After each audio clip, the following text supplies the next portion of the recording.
People often talk about spiritual awakening like it's nothing but fluffy crystals, repeating angel numbers, and overly soft, gentle inspirational quotes. My genuine journey into that territory did not begin with any kind of soft, comfortable start. In reality, my own personal awakening erupted as a full-scale war waged entirely within my own consciousness.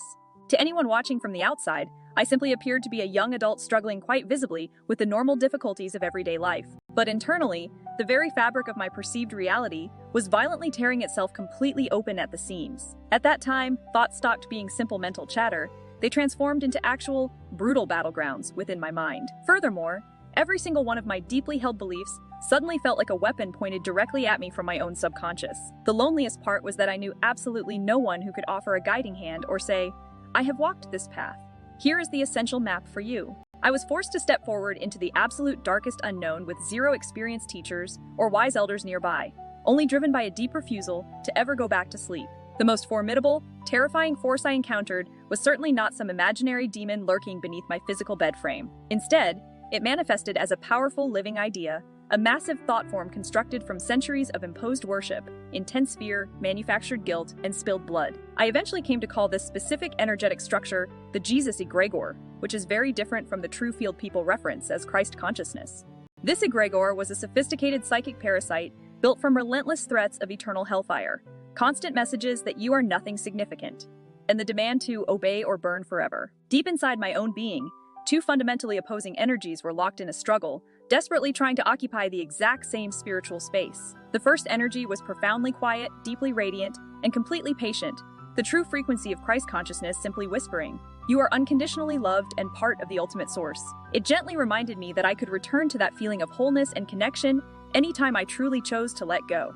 The second energy, conversely, was unbearably loud, incredibly demanding, and perpetually hungry for my compliance and fear. That parasitic egregor constantly reinforced the idea that I was inherently filthy and owed my entire existence to a distant, fearful sky entity for my very being. It became immediately clear that these two dominant, opposing forces could never coexist within me for much longer. The moment arrived when I absolutely had to decide which entity would permanently own the jurisdiction of my own immortal soul.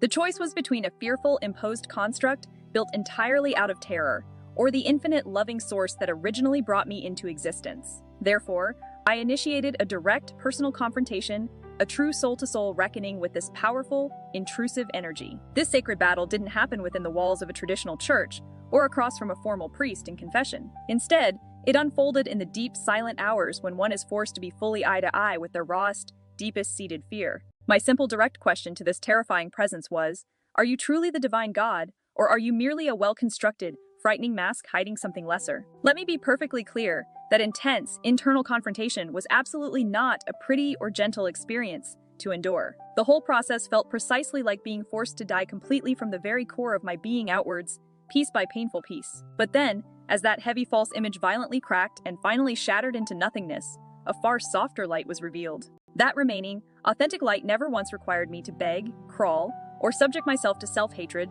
just to feel worthy of love. I often look back on that intense period now and recognize them as my dedicated, internal war years of spiritual liberation. Each subsequent sunrise represented a conscious choice, every single day, not to retreat back into the comfortable familiar, but confining cage I had known. Following that decisive battle, the next phase involved what are traditionally called the dark nights of the soul, bringing long, slow seasons of profound grief and emotional exhaustion. While undoubtedly painful, these later challenges were fundamentally different, because the primary spiritual invader had finally been decisively evicted. The required work shifted from desperately fighting for my very soul's ownership to simply learning how to gracefully walk in the world without the chains I had unknowingly worn for decades. So, when the next wave of cultural psychological operations arrived, the modern scripts demanding self-hatred based on appearance, gender, or mere existence, I recognized that familiar parasitic energy instantly. I saw it clearly. It was just the same old concept of original sin completely wrapped up in completely new, modern cultural language.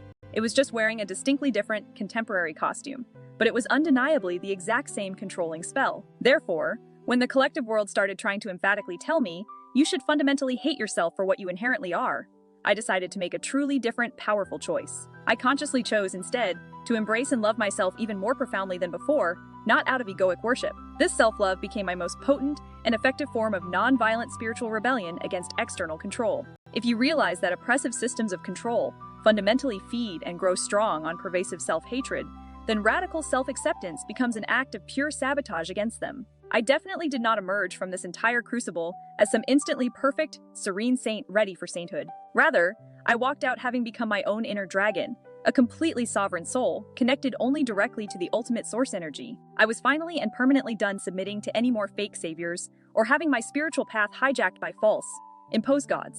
Now, if you happen to be deep inside your own invisible war right now, hearing confusing voices in your mind or seeing systems around you constantly screaming, you are fundamentally wrong for even existing.